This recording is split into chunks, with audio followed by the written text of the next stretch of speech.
Welcome to Real Talk on Islam Live, where we will bring our panelists who, in the first part of the show, will discuss interesting theological topics from the perspective of Islam, and in the second part, they will answer your questions. Our topic for today is angels and other spiritual beings.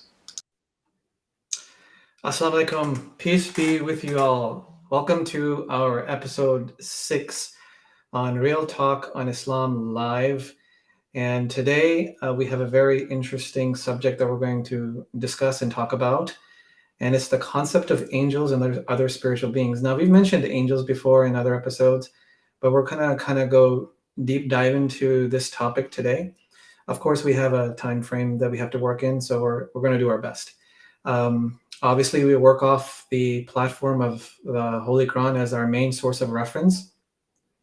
And then we work off the hadith, the sayings, and the sunnat, the traditions of the Holy Prophet, Sallallahu Alaihi Wasallam, peace and blessings of Allah be upon him.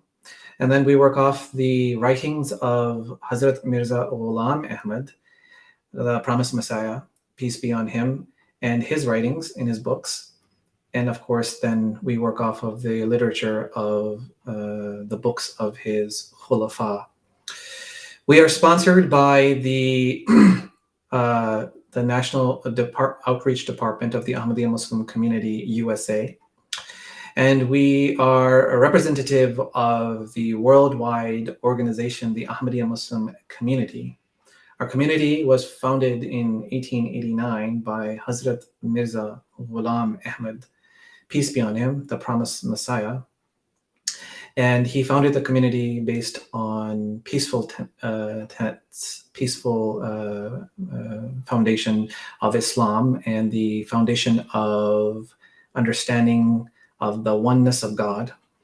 And we are under the spiritual leadership of Hazrat Mirza Masroor Ahmad, the fifth Khalifa of the Ahmadiyya Muslim Community, Islam and Ahmadiyyat, currently. And we're going to go straight into our topic today. Our panelist, Imam Daniel Qureshi, is joining us to discuss this wonderful and interesting topic today. We welcome him, and I'm your host, Ahmed Khan. So, Imam Daniel, welcome. First of all, how are you doing? Assalamu alaikum rahmatullah. Alhamdulillah, I'm doing very well. Thank you for having me. Thank you for being on the show again. So today, I want to kind of start out with the sort of like the background of this topic. We have angels, and when I say other spiritual beings, I mean things that we can't see. For instance, we talk about the concept of Satan as well. And then there was, in earlier episodes, we talked about jinn, the concept of jinn. And literally, jinn is also under the realms of the unseen. So we're going to delve into those topics. But before we do that, can you kind of briefly describe these things to our audience? That what these beings, or what do they represent? What are we talking about when we talk about these words, the angels, Satan, jinn? Yeah, so when speaking about these different entities, it's important to remember that all of them are creations.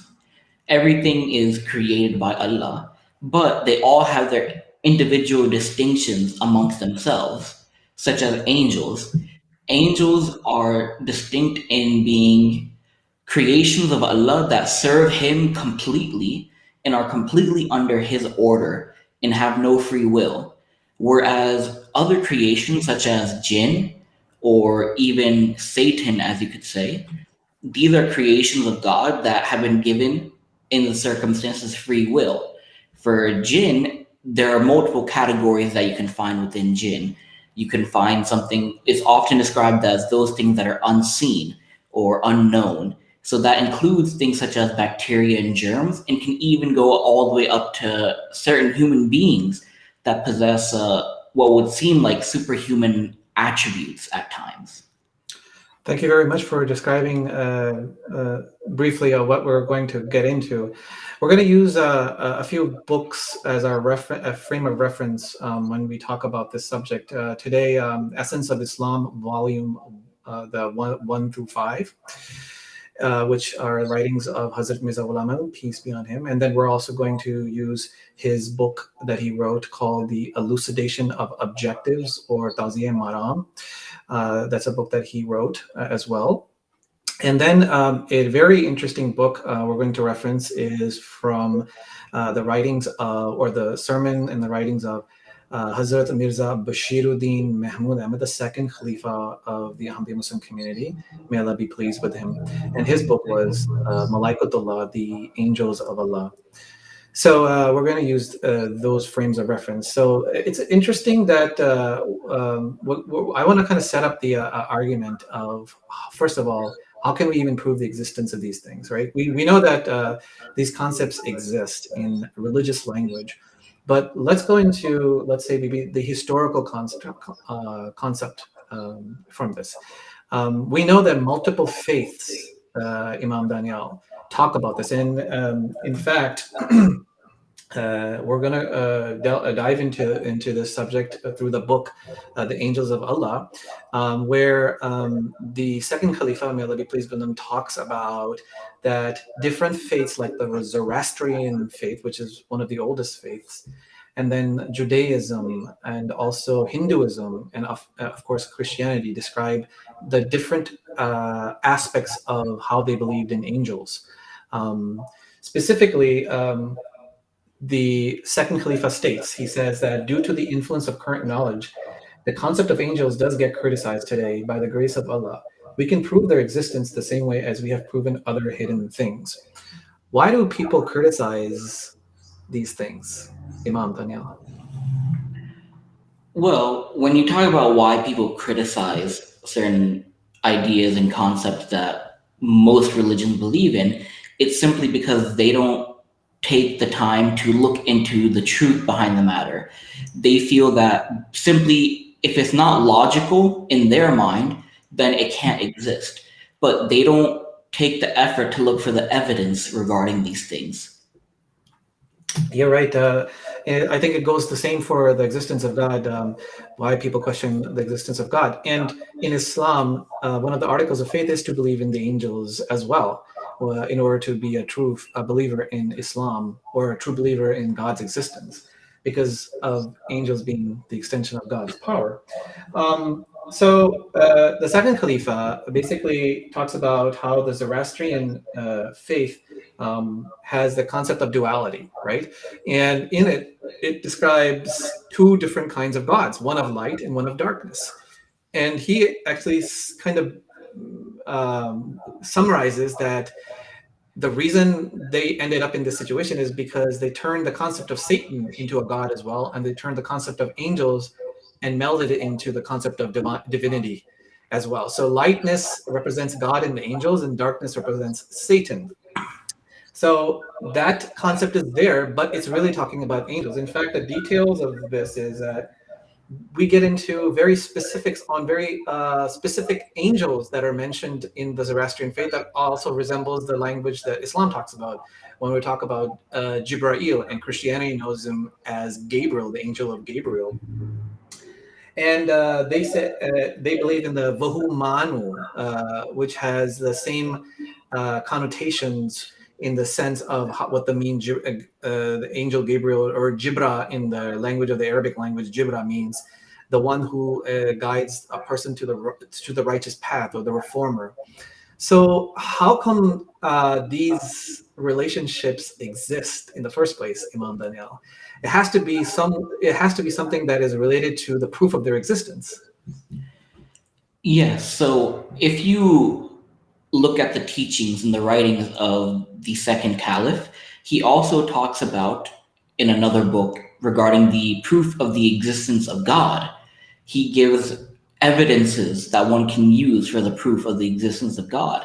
And the very first one that he uses is that the commonality between all people in the belief in God, no matter how far back you go, when you come to civilization, the beginning of civilization, you find that even then there was a belief in a higher power. And throughout the generations and the years, no matter which culture or religion or race you went to, you would find that they had a similar concept of a greater, higher power. And so here, it is illogical for you to deny and defy the fact that majority of the people who have existed have believed in a greater power, which means that there has to be truth in it.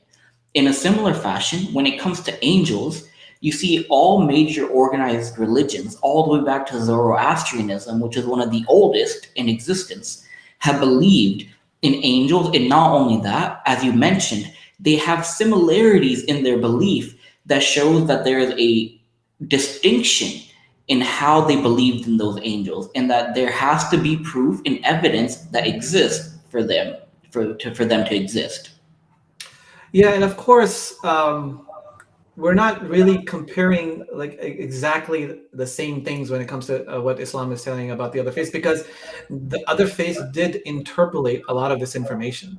For instance, specifically, when it comes to Judaism, they believe that the concept of Gabriel, or the angel Gabriel, is of the angel of fire, which is incorrect. Not because I, as a Muslim, do not believe in Judaism. It's because of the historical context attached to this. The Jews that were banished from the Persian Empire, they took the concept of the fire that the Persians had adhered to and hold dear, and kind of fit it into their definition of what they already believed in, which they already believed Gabriel to exist, but they put the definition of that onto him, or superimposed it onto him. But if you look at their sacred texts like Talmud, it discusses the connotation of Jibreel very eloquently, and it matches what Islam says.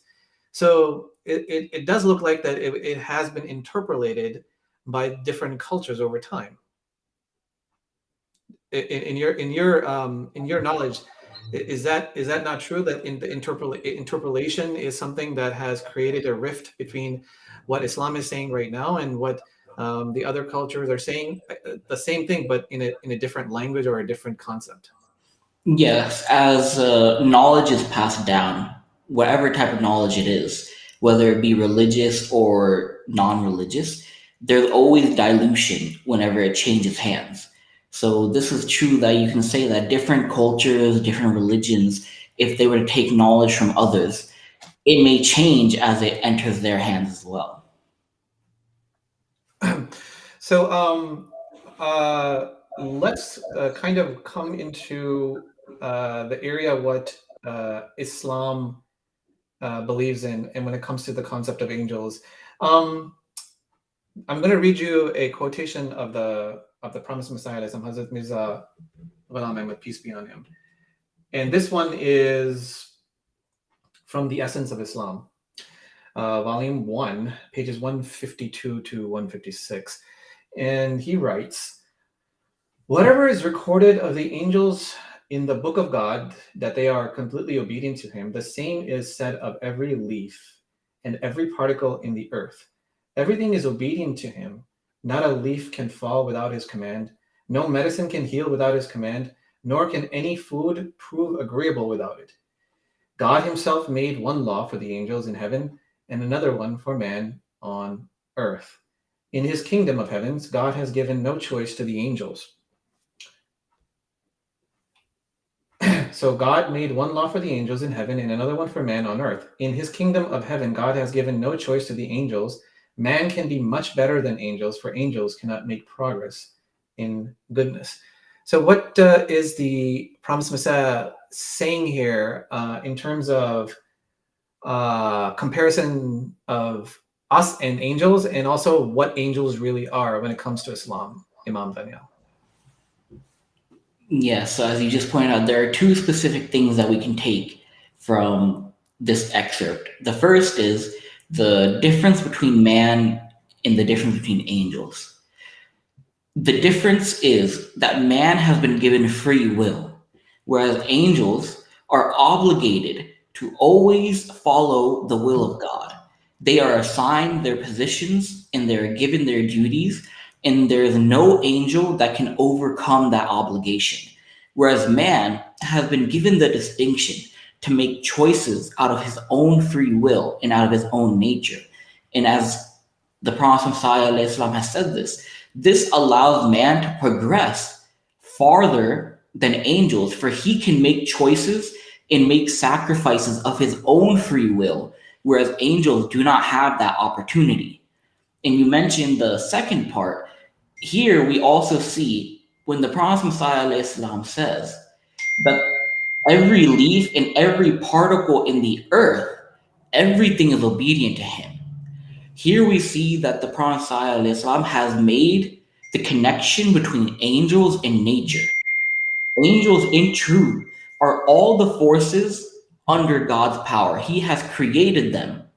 He is the one that controls everything in the earth, and the angels are the means by which he does that. So the nature that we see around us, that is the work of angels doing their part on the environment and the nature that we see. This is interesting because it kind of fits with the understanding of who Hazrat Jibreel was, the angel that we were mentioning earlier, that his specific situation or his specific commandment was of revelation, to bring revelation. He had come to previous prophets and then finally to the holy prophet, peace and blessings of Allah be upon him. And there's a verse in chapter 16, verse 3, it states, he sends down the angels with a revelation by his command on whomsoever of his servants he pleases, saying, warn people that there is no God but I, so take me alone for your protector. So there's a spiritual law that the angels are also attached to, in this case, the concept of revelation.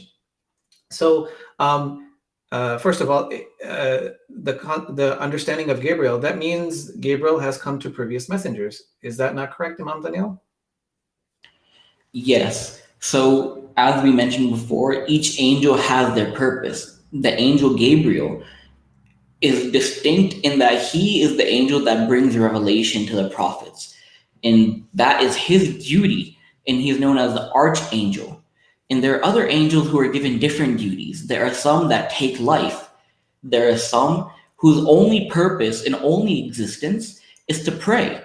Literally, God has instructed them, pray to me and worship me. And that is all they are made to do. You said life and death. In chapter 32, verse 12, it states, the angel of death that has been put in charge of you will cause you to die. Then to your Lord will you be brought back. So this phenomena is also controlled, even though the phenomena of death is within the physical realm and also the spiritual realm. That angel has been given that power to control that area. Also, not just the messengers. In chapter 3, verse 43, Hazrat Maryam, may Allah have peace on her, has been stated that an angel was sent to her as well. And remember when the angel said, "O Mary, Allah has chosen thee and purified thee and chosen thee above women of all peoples." So the concept of angels is not just men or prophets that are receiving this. It's the concept itself is much above. It's the idea of righteousness and who is able to see. And this is where I want to kind of get into this. How is the belief in angels in Islam different than other beliefs? Yeah, so the belief in angels in Islam is that in Islam, we believe that the angels are the manifestation of the power of God that he has created, meaning that he puts angels into work to do the things that he desires, that he wills to happen in the world. Whereas other religions, such as if we were to look at Christianity views angels as a manifestation of the Holy Spirit, as a part of God. So rather than being under him, they consider angels to be a part of him, which is a severe distinction between us Muslims and Christians, in that our belief in angels is that they are strictly under the obligation and the will of God. Are angels seen by righteous individuals only? To say that angels are only seen by righteous individuals may not be correct, but they are most seen by righteous individuals. Even there is a hadith that was related by the companion Sa'ad bin Abi Waqqas during the battle of Uhud when the Muslims were fighting the Quraysh. He said that during the battle, He saw one individual on the right side of the Prophet Muhammad and an individual on the left side of the Prophet Muhammad whom he had never seen before and after he had never seen again. To which the Prophet Muhammad told him that those were the angels Gabriel and Michael fighting alongside the Muslims. Interesting. There's a quotation from Malfuzat where the promised Messiah, peace be on him, states that those who are righteous receive glad tidings in this very world by means of true dreams. In fact, even more so than this, they begin to experience visions and receive revelations. They are so honored as to experience converse with Allah. Despite being human, they are able to see the angels. So it's not to say to only seen by righteous, but if you reach that elevated status, you begin to see what the prophets saw, which was the beings that we are talking about and the concept of angels. What is the concept of Satan in Islam?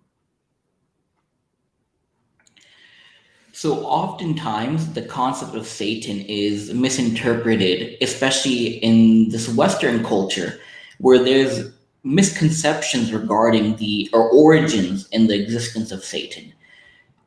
Oftentimes he has been considered to be an angel who had fallen from grace, but Islam completely rejects that idea. Because in Islam, as we said, angels are completely obedient to the will of God. Whereas Satan, or you may even refer to him as Iblis, is a individual or concept who rejected the belief of Allah, and he had the free will to do so. And there are two concepts that you can think of. There's Iblis as the entity who was the original that rejected the true belief. And then there's the concept of Satan that we have now, which is a concept of evil and doing evil deeds. Is Iblis part of the rebellious nature of man? Yes. So in the Quran, when God instructed the angels to bow before Adam, for Adam had free will and was superior to them, Iblis, seeing as though he was not an angel, but rather a creation of God who had free will, rejected and rebelled against this instruction of God. And so one can consider that whenever a human being's nature and tendencies tend to go against or rebel against what we may see as the truth, then that is the manifestation of Iblis or our Satans within ourselves. The Holy Prophet, peace and blessings of Allah be upon him, stated that I have Satan within myself, but I've converted him to be a Muslim. What did he mean by that? So the idea of having Satan within ourselves isn't that we have a physical entity of a Satan within ourselves. Rather, it refers to a natural urge or a tendency or human nature that we often have that compels us to do things that we know are wrong or to commit evil deeds. And when the Holy Prophet Muhammad, peace be upon him, said that I turned my Satan into a Muslim, what he meant is that he overcame those urges for evil and those tendencies to do bad things. In that he was instructing us that we as well have the power to overcome these Satans, so to say. So when we think of Satan, we're basically thinking of the manifestation of these tendencies that are exhibited within our personalities, our behavior, even though it can be considered a being or a creation of God, but the manifestation of this being comes through these tendencies. That's very interesting. Where does jinn lie in all of this? What is jinn part of this collective of spiritual beings, or is this something else? So jinn has multiple categorizations that one can look at. There are those jinn that are considered to be almost supernatural or unknown entities, but then there are those jinn that are more so seen and known, but they possess certain innate abilities or attributes that one would find uncommon. Such an individual, a human being that is exceptionally strong, even they can be considered a jinn simply because their strength is beyond that of a normal human being. But then you have jinn that are like viruses and bacteria. We cannot see them with the naked eye, they are known to us, but they are hidden from us, and they act out based on the nature which God has instilled in them.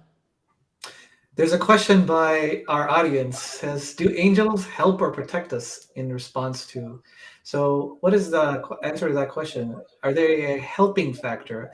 I know that in a religious construct, we can also see that due to the fact that angels are kind of following the order of God, they are also responsible for destruction as well, to bring about a punishment from God. So what is that? Are they do and the follow-up to the question is, do angels do anything for us in response to our prayers, or do they only receive their instructions from God, from Allah? So it's interesting here. The book Angels of God, written by the second caliph, actually details many different jobs and assignments that an angel may have. And amongst them is a distinct occupation in which there are angels that are concerned with only helping God's individuals. That when those individuals pray to God, those angels are then instructed to go and lend the assistance and the power of God to that individual, whether it be a prophet or even a regular spiritual individual who has prayed to God. It's interesting that the word prayer comes into the equation, because there's a quotation from Malfuzat, where the promised Messiah, peace be on him, states, "Every particle and shred of our body by nature may be likened to angels, who are obedient to God. If this were not the case, the very foundation of medicine, and even more so of prayer, would prove meaningless and ineffectual." It seems like there is a higher level of understanding and existence that we can eventually reach to, where even medicine, physical phenomena that is related to chemicals and things that we use, allopathic versus homeopathic, that concept will be irrelevant, because it will go through the power or the extension of God, which if we truly understand it and believe in it, it will work in that fashion, from the concept of angels. Is that not so, Imam Daniel, when we talk about angels and how prayer is like a sort of like a way or the manifestation of their power? Yeah, so even here, as the Prophet ﷺ has mentioned medicine, the effect of medicine in the human body is the effect of an angel which has been sent into the human body to make that medicine effectual. So if one were to perfect their prayers, in the angels that are responding to the prayers, to those perfect prayers, they can do the same effect without the need for that medicine even. There's an interesting hadith I just want to reference here quickly, which kind of puts into perspective of how deep and detailed this goes in the power of angels, and how they are reacting to the extension of the power of God, and manipulating physical phenomena, and specifically how embryonic stages are, with the understanding of embryonic stages and the growth of human beings within the womb of a mother. It states from Anas bin Malik, the Prophet, peace and blessings of Allah be upon him, said, Allah puts an angel in charge of the uterus, and the angel says, "Oh Lord, it is semen. Oh Lord, it is a clot. Oh Lord, a piece of flesh," meaning that with each stage, there is a commandment and a directive that has to be followed. And then it says, and then if Allah wishes to complete its creation, the angel asks, "Oh Lord, will it be a male or a female? And will it be a wretched person or a good person? How much will be his provisions in life, and what will be his age?" So all that is written while the creature is still in the mother's womb. And this kind of coincides with an interesting scientific understanding of how a code of our biological cellular biology is written within something called telomeres in our genetics, that actually predicts how old we're going to be depending on cellular death. So the phenomena of angels is so, I would say, it transcends a lot of different understandings, even within our scientific understanding, and also the spiritual understanding that we've just talked about. And there's a question that says, does Satan have any powers other than making suggestions? Can he assume forms, Imam Daniel? So Satan himself doesn't necessarily have powers. He, like the individual said, he can make suggestions and he can urge individuals away from the right path. But at the end of the day, the angels in our prayers are far more powerful than any Satan could be. And it is our free will that decides whether or not we accept those suggestions from the Satan. And it goes with the understanding of both the promised Messiah, peace be on him, and the Holy Prophet, peace and blessings of Allah be upon him. That both in their in the hadiths and the writings of the promised Messiah state that Satan is something that we invite.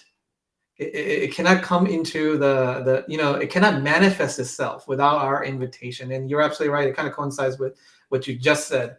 And I'm going to conclude with something interesting. And we were talking about natural phenomena.